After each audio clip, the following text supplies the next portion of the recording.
Welcome to the Futility Closet podcast, forgotten stories from the pages of history. Visit us online to sample more than 10,000 quirky curiosities, from music for metronomes to a love letter to Hitler.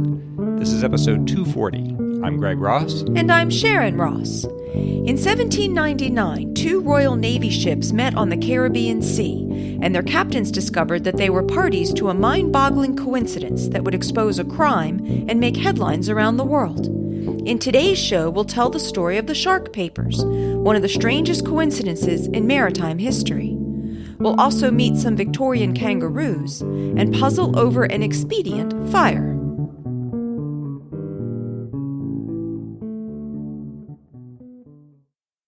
At the end of the 18th century, England and France were at war, and each of them prohibited neutral nations from doing business with the other.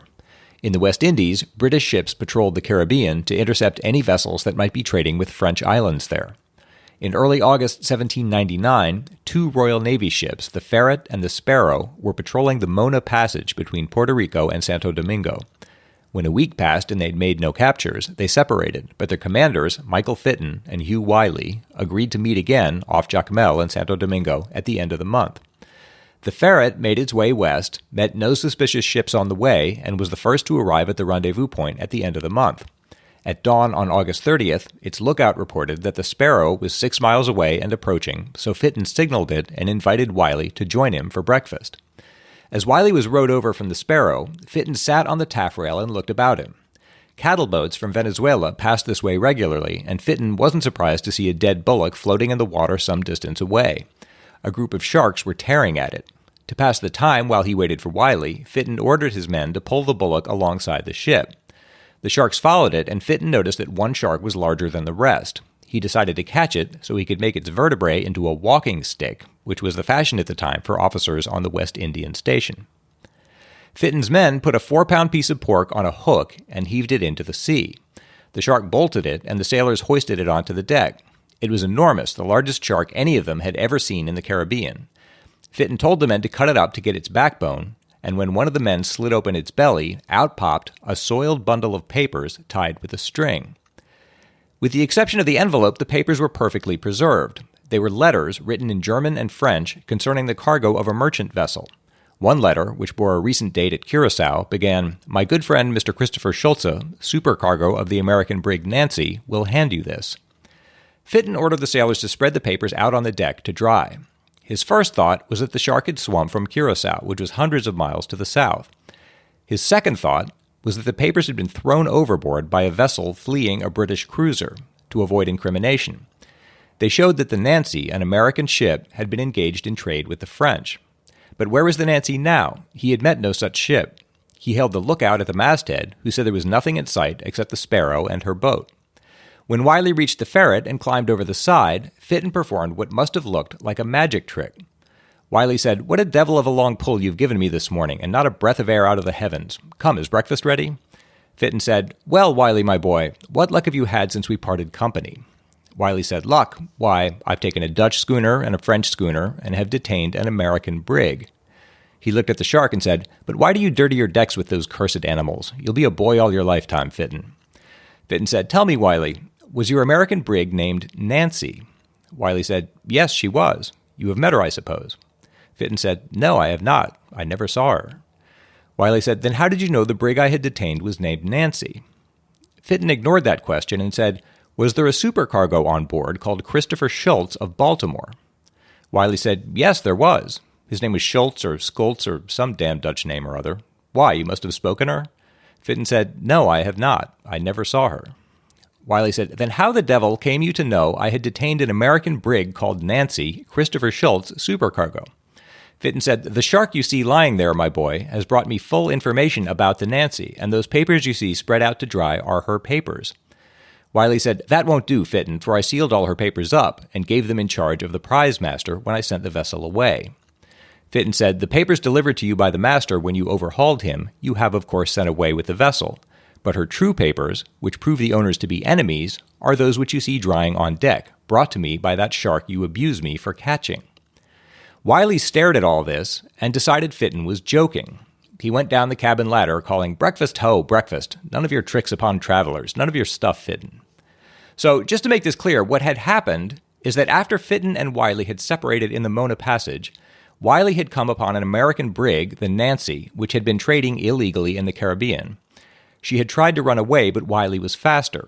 During the chase, the Nancy's captain, Thomas Briggs, had thrown overboard a packet of incriminating papers, and when Wiley caught up, Briggs claimed he was sailing an honest American ship. Wiley wasn't satisfied and ordered the ship sent to the Vice Admiralty Court of Jamaica. Then he sailed west to keep his rendezvous with the Ferret. The papers that Briggs had thrown overboard were weighted, but before they reached the bottom, a shark ate them and then swam west for 2 days, following Fitton and Wiley to arrive at their rendezvous point off Santo Domingo. There, Fitton, who knew nothing about any of this, had spotted the shark in the water, ordered it caught and cut open, and found the papers. So when Wiley arrived for breakfast on August 30th, Fitton was able to tell him not just the name of the ship he'd captured, but the name of her supercargo and the details of her illegal activities, and even had documents to prove it. I am going to use the word preposterous to describe this sequence of events, but it's supremely well attested, as I'll explain, and Fitton simply could not have known what he knew unless this had actually happened. I just want to dwell on this for a minute because it's even more preposterous than it sounds. It's not just that a shark swallowed some papers and they came to light again, but on top of that, the distances and directions and people involved all had to line up for this story to come true. So it's just so improbable. It's a fish story. It's gigantically improbable, and I wouldn't believe it myself if it weren't so well attested. If you bred your own shark large enough to swallow a packet of papers and endowed it with human intelligence and tutored it in current events and inspired it with the burning fire of British patriotism, it could not have done a better job than this shark did for the Royal Navy. If you were an intelligent shark and say you're swimming along one day in the Caribbean and you look up one day and you see a Royal Navy cutter chasing an American brig and you see a little packet of papers drop out of the brig, you think, aha, the Americans are trading with the French. I better eat those papers. I'd better eat those papers. So if you go over and eat the papers and then you think, well, now how am I going to return these to the Navy? So you perhaps it was even ahead of the ships, but swim west some distance. The total distance from the Mona Passage to Jacmel is about 300 miles, so it's some significant fraction of that. It took a Royal Navy cutter 2 days to cover it, so it's quite a long way. And when the shark finally arrived there, it would have seen two Royal Navy vessels, a schooner and a cutter. It would see a boat put off of the cutter and head toward the schooner and think, aha, Hugh Wiley is headed for breakfast. Now's my chance. How can I get the attention of the captain of the Ferret? It sees a bullock floating in the water and goes over and gnaws on it and looks hopefully up at Fitton, who drops a hook in the water. And then the shark bites the hook gamely, gets pulled aboard and cut open just in time for Wiley to come and recognize the papers. I'm also surprised that the papers wouldn't have deteriorated at all, so they'd still be legible. Apparently they were kept in some kind of envelope that preserved them. And they were later, they were preserved after all this in museums, so they were in good enough shape. And they didn't encumber the shark enough. You would think just medically they would cause some problems for this shark, but he apparently was still going strong with the papers inside him. No, and all this... So the papers came to light just a few minutes before Wiley showed up, and Wiley was the best placed man, not just in the Royal Navy, but on Earth, to recognize the papers and understand their importance. And yet all of that actually happened. As Wiley was realizing what had happened, the ship he'd captured, the Nancy, was being conducted to Port Royal, where a suit for salvage was filed with the Vice Admiralty Court of Jamaica. The Nancy claimed to be American, but Wiley suspected she was really French, and he claimed the ship as a prize on the high seas. The owners and master of the Nancy denied those charges. They offered their own evidence and made affidavits saying that the ship and its cargo were both owned by Americans and not involved in trade with the French. In fact, Briggs and Schulze gave depositions under oath that, quote, no papers whatever were burnt, torn, thrown overboard, destroyed, canceled, concealed, or attempted so to be, that all the papers on board said brig were entirely true and fair. They filed a motion to have the suit dismissed, and it looked for the moment as if they might prevail. But on that very day, September 14th, Michael Fitton and the Ferret arrived in Port Royal, and he sent a seaman to the Vice Admiralty Court with a bulky parcel and a cryptic note. The note said, Lieutenant Fitton recommends these jaws for a collar for neutrals to swear through. The parcel was opened in court and, to everyone's surprise, was found to contain a set of shark's jaws. No one knew what that had to do with the case. On September 24th, Fitton himself appeared in court and put the shark papers onto the judge's bench with an affidavit giving the whole story. The affidavit ended, "This deponent saith that having been informed that His Majesty's cutter Sparrow has sent down to this island as prize a certain brig or vessel called the Nancy, and supposing the papers so found as aforesaid might be useful at the trial of the said vessel called the Nancy, hath caused the same to be sealed up, and delivered them to one of the surrogates of this honorable court without any fraud, alteration, addition, subtraction, or embezzlement whatever. Taken and the truth thereof sworn to, this 24th day of September, 1799, Michael Fitton." This astonished the court and threw the defendants, understandably, into consternation. But on a further search of the Nancy, some additional papers were found in a barrel of pork in the captain's cabin, quote, "so hard drove in that it was with difficulty they could be taken out," and those complemented the shark papers. Taken together, that was enough to doom the Americans' case. The court awarded prize money to Wiley and the crew of the Sparrow for capturing the Nancy. A warrant was issued for the arrest of Briggs and Schulze on charges of perjury, but before the papers could be served, they took horse and crossed the Blue Mountains to Port Antonio on the north coast and then took a trading vessel back to the United States, leaving the Nancy to her fate. She and her cargo were sold on November 25th, 1799, as good and lawful prize on the high seas. I said the story is well attested, and it is. The shark papers were preserved. They were kept in the archives of the Vice Admiralty Court of Jamaica until 1890, when they were deposited in the Museum of the Institute of Jamaica in Kingston. With them is Michael Fitton's affidavit, in which he gives the whole story, sworn under oath to surrogate J. Fraser on September 24th, 1799. The shark's jaws were sent to the United Service Museum in Whitehall, London, and displayed in a case there. Michael Fitton had nothing to gain by inventing this story, and in fact he didn't gain. He received no compensation or even commendation by his commander-in-chief for his part in all this. When he retired in 1835, after 55 years of naval service, he was so poor that he had to enter Greenwich Hospital as a pensioner, and he died in 1852 at age 86. I can't find any expression of doubt about the facts of this case, incredible as they are, then or now. Edgar Thompson, a retired U.S. Navy captain who researched it thoroughly in 1970, calls it an extraordinary coincidence that is almost past belief. I should add that history does not record whether Michael Fitton ever got his walking stick.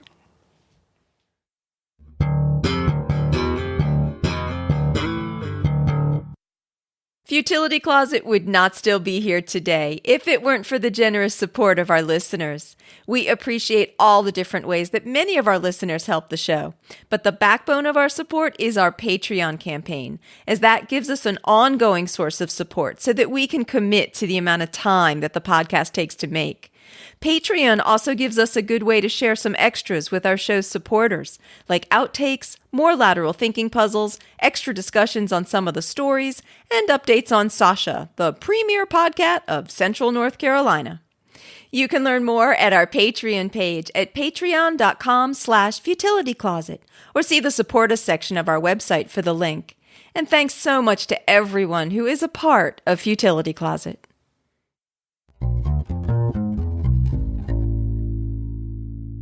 I know we've covered escaping kangaroos and wallabies a few times on the show now, and I try not to cover the same topic too many times unless there is something rather new to be said about it. In this case, Alex Baumans did write in with something rather novel. In an article about Dante Gabriel Rossetti's infatuation with wombats, in itself a cute story, I came across a mention of escaped kangaroos in Victorian times. It turns out that these animals have a fairly long history of escaping captivity. The incidents have nothing to do with Rossetti himself, although he too kept kangaroos and wallabies, but I suppose the author thought them too good to leave out. And Alex sent a link to an essay by Angus Trumbull, a former director of the National Portrait Gallery in Canberra, on how the English artist Dante Gabriel Rossetti and his circle seem to have been quite taken with wombats in the 1850s and 60s. Trumbull doesn't seem to know the origin of this infatuation, and notes that at the time, Australian birds and animals were very seldom noted in the London press. Palmer's index to the Times newspaper lists only one reference each to a possum and an echidna in the whole extent of the 19th century, while kangaroos are likewise seldom mentioned, though the few mentions are so bizarre that they are worth repeating. And Trumbull recounts how the first reference that he could find for kangaroos was from February 1834 and concerned an elderly woman who lived alone in a house in South London. According to the Times, she awoke one morning to find a strange animal lying at her back with one of its paws laid over her shoulder. Screaming with affright, she left her bed, and seizing a towel, she beat at it with all her might, when with one bound it sprang to the furthest corner of the room, and at length took refuge in another bed which stood in the same apartment. Trumbull says that the animal turned out to have escaped from a Mr. Wombwell's wild beast show. And I would imagine that while most people nowadays probably know what a kangaroo is, I would think that most people in England in 1834 probably would not. So while it would be frightening enough to wake up to find an animal in your bed, I can't imagine what it would be like to find a really strange-looking animal like that. Yeah, one that you've never seen or even seen described. Yeah. And a pretty big one. I mean, yeah, pretty big and kangaroos are pretty strange looking. Yeah, that must be serious. I mean, it's funny, but it must have been terrifying. It would have terrified me. I'd be scared now to find a kangaroo in my bed. Trumbull notes that the second reference to kangaroos in the Times is from 16 years later, in October 1850. This story was also about an escaped kangaroo, this one from a menagerie that belonged to a newly elected member of Parliament, W.J. Evelyn, from Wotton in West Surrey. After his kangaroo escaped, Evelyn apparently called out the local hunt, complete with huntsmen, a pack of beagles, whippers-in, and so on, to go after the poor kangaroo. The Times wrote, "The animal's peculiar mode of progression was exhibited in a style which astonished the field, a singular succession of leaps carrying it over the ground at a rate perfectly startling. Those who were well mounted alone were enabled to go the pace, and they speedily found themselves at the top of Leith Hill, where the kangaroo took to the road, and for about a mile and a half they all dashed along, the field rapidly augmenting in numbers as they proceeded in their novel chase." And that's all that Trumbull had on that story, but I wanted to know what happened to the kangaroo. I wasn't able to find a lot on it, which I guess isn't too surprising, but I did find a couple of mentions of it. The most complete story of the kangaroo that I could find was an article in an 1898 issue of Country Life about a herd of kangaroos living on the common of Leith Hill. The article said that the last of the animals had been killed 10 years earlier, although apparently stories were still circulating about the kangaroos still living there. The article states, "The mother of the herd appears to have been a kangaroo of the common variety, which had been kept with other pets of the same species within a walled enclosure at Wotton House, near Dorking. During the autumn of 1849, she contrived to leap the walls and gain the freedom of the open country. Her liberty was brief, however, for she was chased by beagles and recaptured. But sweets once tasted became an enduring temptation, and a little later the animal again escaped. This time she was more successful in her venture. Efforts to recapture her entirely failed, and Mr. W.J. Evelyn, her owner, resolved to leave her in undisturbed possession of her freedom." So this freedom-loving kangaroo was later seen carrying a baby kangaroo in her pouch, and that was presumed to have been male, since the number of kangaroos living in the area continued to grow. It's not known exactly how many there were, but it was reported that there were at least 9 kangaroos in 1880. Unfortunately for the kangaroos, they were apparently very tame and unafraid of people, which allowed them to become easy prey when word got out about them and hunters thought it would be interesting to shoot a kangaroo. And the last of the kangaroos was said to have been shot in 1888. That makes a nice story, though, from the kangaroo's point of view. Yeah, she did really well for a while. That makes like a really dramatic life story. In episode 234, I discussed some failed attempts to validate the story of Archimedes using mirrors to burn Roman ships. Peter Barvotes wrote, "Regarding Archimedes' death ray, I remember when this episode was on Mythbusters. I couldn't help considering that the mirrors were probably quite able to ignite the ship back then due to how long ago this was, and it would probably be impossible to recreate today. My reasoning was this. Consider it was supposed to have occurred in circa 214 to 212 BCE. The skies would have been probably completely clear of pollutants, particles, sulfur dioxide, whatever that is in the atmosphere today since the Industrial Revolution, barring any large volcanic eruptions, of course. Just the impact of aircraft can make a measurable difference, as reported in this article. Regional variations in U.S. diurnal temperature range for the 11 to 14 September 2001 aircraft groundings, evidence of jet contrail influence on climate. I saw this or a similar study on a NOVA or Nature program after 9/11, and it made me think of how much clearer and cleaner the skies must have been thousands of years ago." So I found this really interesting. After the September 11, 2001 terrorist attacks using airplanes in the U.S., all commercial aircraft were grounded within U.S. airspace for 3 days, which represented an unparalleled opportunity to study the effects of aircraft contrails on climate. These exhaust trails of condensed water vapor are similar to cirrus clouds in some respects, though they are typically more reflective. So that means they will reduce the amount of incoming solar radiation even more than similar clouds would. The lack of contrails for those 3 days was enough to produce an observable increase in daytime temperatures in general in the U.S., so that the 3-day average daily maximum temperature for the country was 1.2 degrees Celsius higher than normal.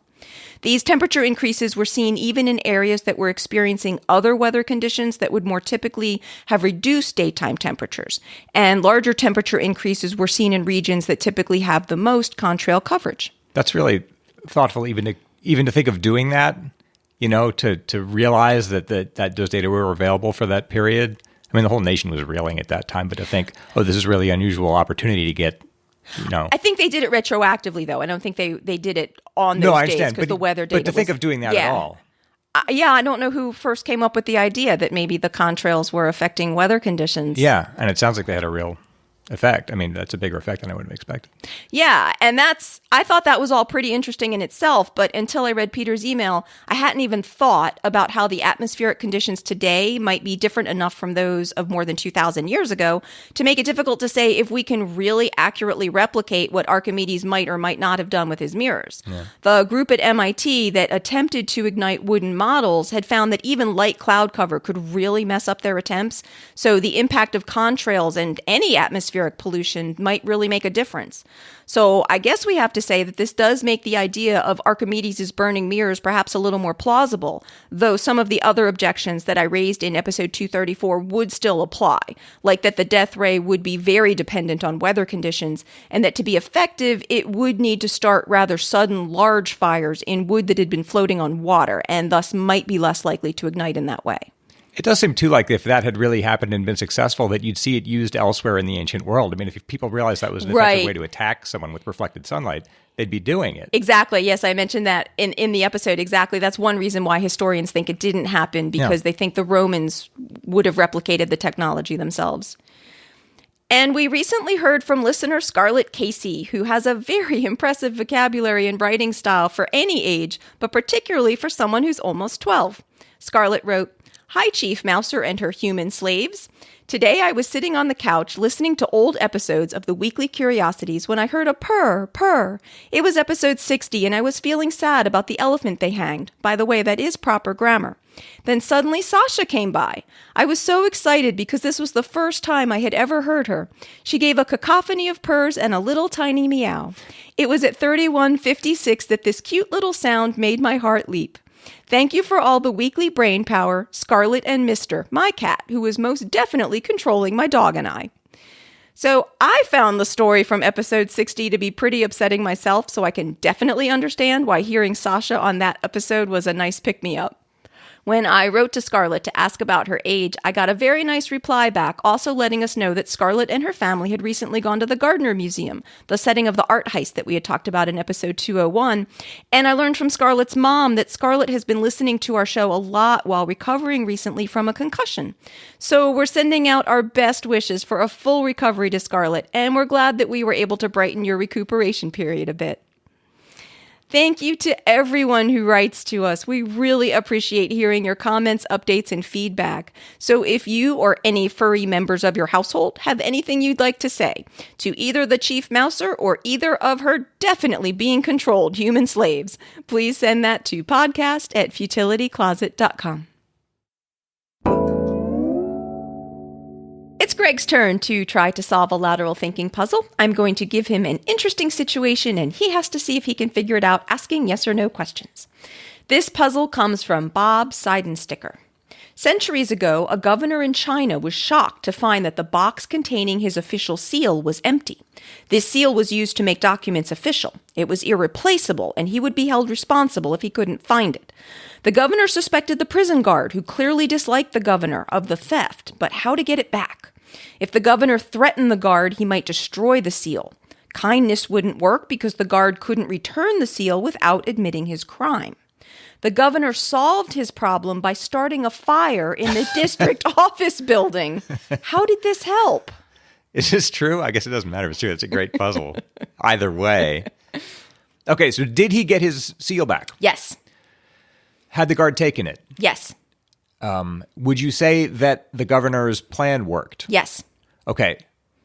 Do I need to know more about the technicalities of the seal, like No. how it worked, or it was just a stolen item? Yes. That's all I need to know. Yes.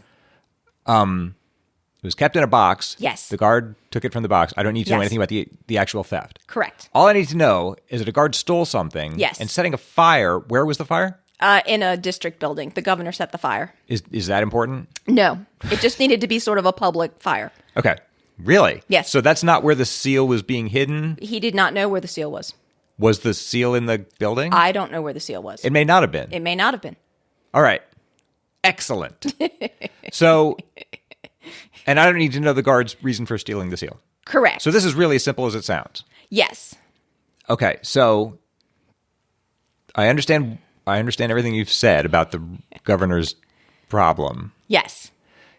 He sets a fire, has a fire set in this arbitrary place. Yes. Is the point of the fire to distract the public? No. To distract anyone? No. To destroy something? You said it was sort of arbitrary where the fire... No. I'm guessing the fire was in, like, the official government building where they all were. Like, I'm assuming that would make more sense. Including the now that I governor. think about it. The governor and the guard both. Yes. Let's say that's where it was. Okay. Does it have to do with just evacuating the building with people fleeing a fire or danger? Something like that. Okay. Okay. So there's this predicament, and then the fire starts. Yes. And then you say the governor gets his seal back. Yes. Is that because he discovers it for himself? No. Does the guard give him the seal under some other In a manner of speaking. In yes. So the guard has the seal. He does. A fire starts. Yes. And that somehow leads to the guard Yes. restoring the seal Yes. to the governor. This is a great puzzle. Yes. He restores it to the box. Okay. Okay. Not to the governor directly. And then the governor box. finds it there later. Yes. So everyone's happy. Yes. Or I guess the guard's not. Well, the guard's not happy, right? Because he was doing this to cause trouble for the governor because he didn't like the governor. Okay. Is the guard trying to protect the seal in some way from the fire? No. Oh, that's a good thought. Figure out what the guard's Yeah, reason what would for induce the guard to giving- do this? Because he'd just taken it and out that's what's happened is the governor finds a way to induce the guard to put the seal back. of his own volition. Yes.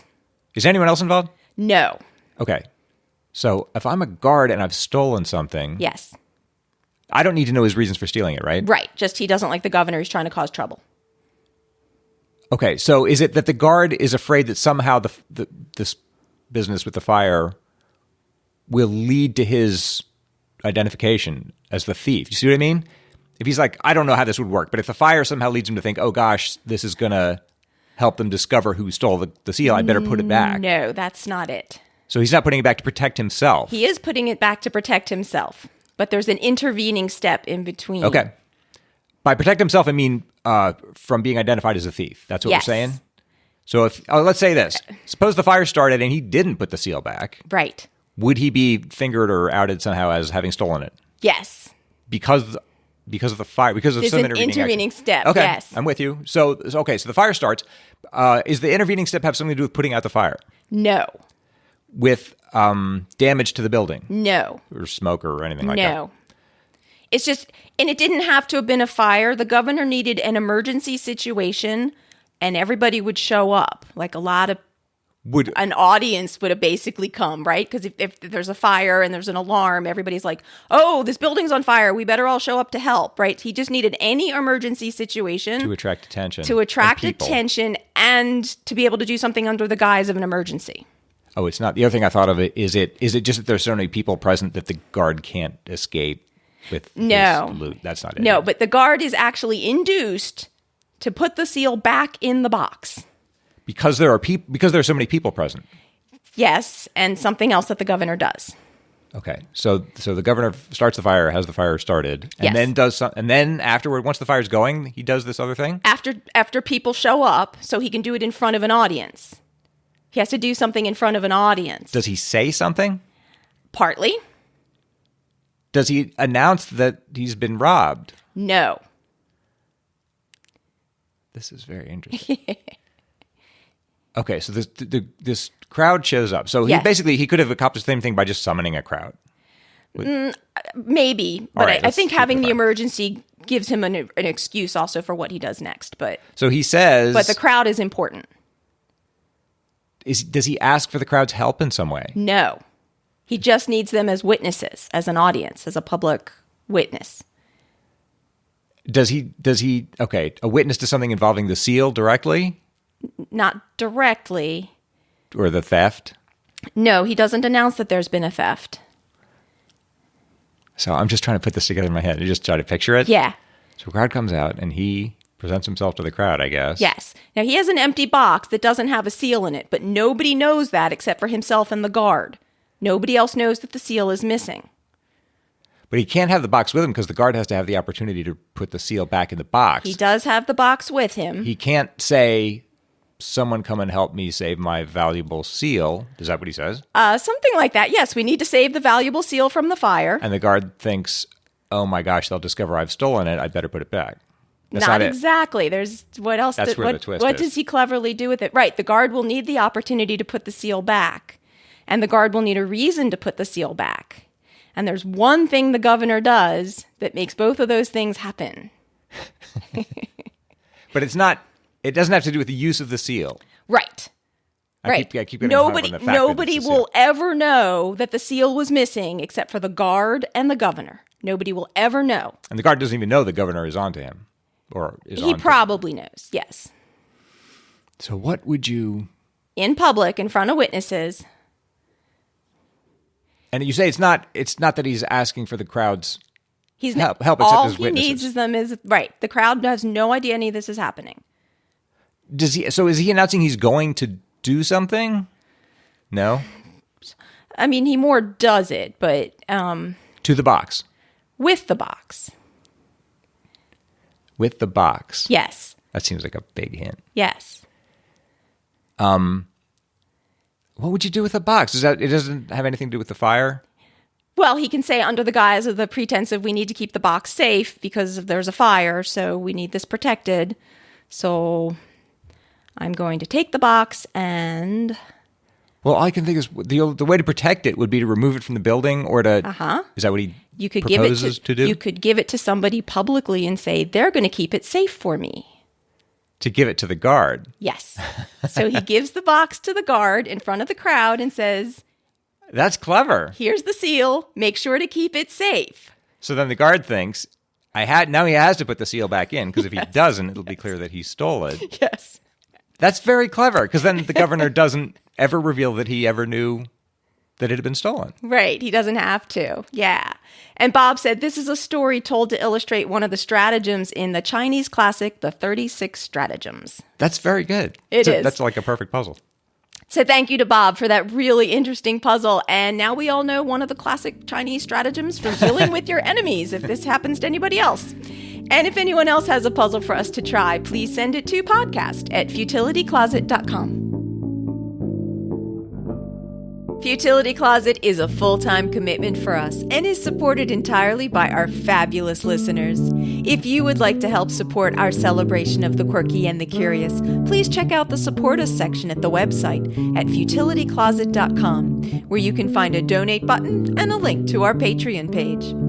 At our website, you can also graze through Greg's collection of over 10,000 trivia tidbits. Browse the Futility Closet store for penguin-adorned shirts, mugs, aprons, and phone cases. Learn about the Futility Closet books and see the show notes for the podcast with the links and references for the topics we've covered. If you have any comments or feedback for us, please email us at podcast@futilitycloset.com. Our music was all written and performed by the incomparable Doug Ross. Thanks for listening, and we'll talk to you next week.